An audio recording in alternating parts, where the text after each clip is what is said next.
They're trying to identify the woman behind a terrifying call claiming to have shot her mother. It is the latest incident of swatting, prank calls designed to unleash SWAT teams on unsuspecting people.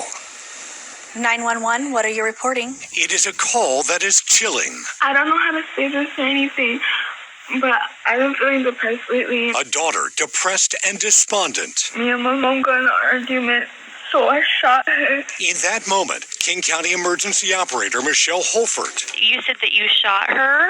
Mm-hmm. tries to stop the 17-year-old girl from turning the gun on herself. I'm just gonna kill myself after. Well, I don't want you to do that. I know that I kind of got choked up like, oh my gosh, I'm losing this. I kind of felt. As Holford tried to keep the caller calm, When you know someone's shot, you want to get patrol started right away. members of the King County SWAT team, along with police from Sammamish, Issaquah, and the fire department, converged on the address they were given. If I see cops, I think I'm gonna shoot them. Not knowing who or what they would encounter. How believable did that sound to you?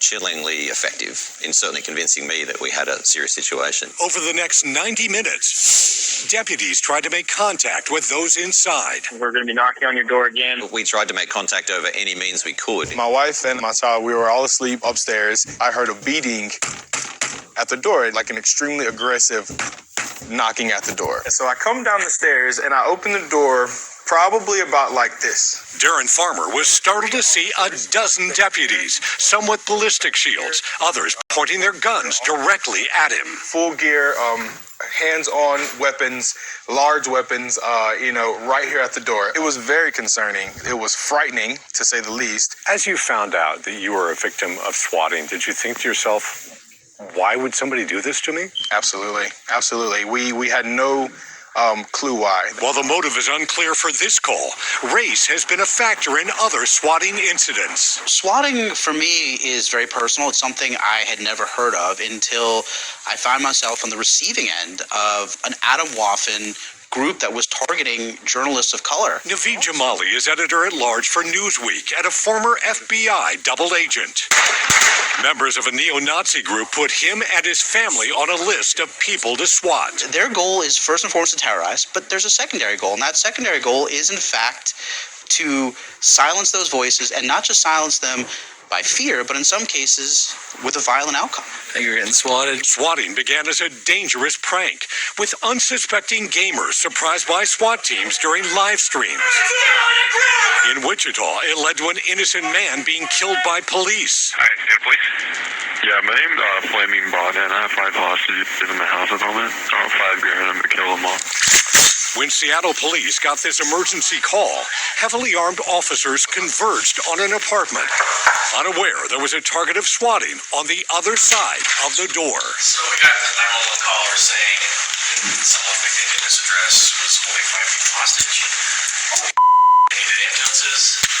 So, okay, well, here we are. That's the reason for our response. How dangerous is swatting?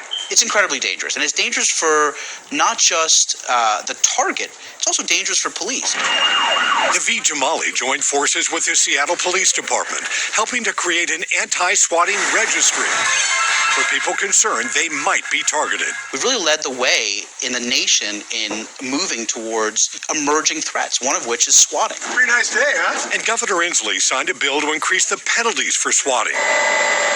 Arresting them is a bigger challenge. So we have these serial swatters, and without police recognizing that a swat has occurred, it's never passed on to the feds, and that loss of data really impacts the ability to investigate and stop these people. What is the address? Back at the emergency call center, Michelle Holford remains on the job she's had for nearly 22 years. I will say that this one bothered me a lot. Can you tell me where the gun is? A call that resulted in so much focus, force, We're not as ready to respond to a real emergency while we're focused in on safely resolving this one. and fear. So I shot. Wow. Darren Farmer hadn't heard the 911 call until now. Wow. I saw really, all I can say is wow. It's baffling. Before deputies left, Darren took this photo of the response outside his front door. It leaves me with no words Do you have the gun in hand right now? because I can't understand it. Abby? And I can't understand what would drive someone to want to do something like that. Abby? Now, I spoke with Darren Farmer this afternoon, and he says he understands the police response and thinks it was handled well. I also spoke with the King County Sheriff's Office. They tell me they have not made any arrests in this case. It is challenging because a lot of swatting calls like this one come in on non-emergency lines, and it's tough to trace.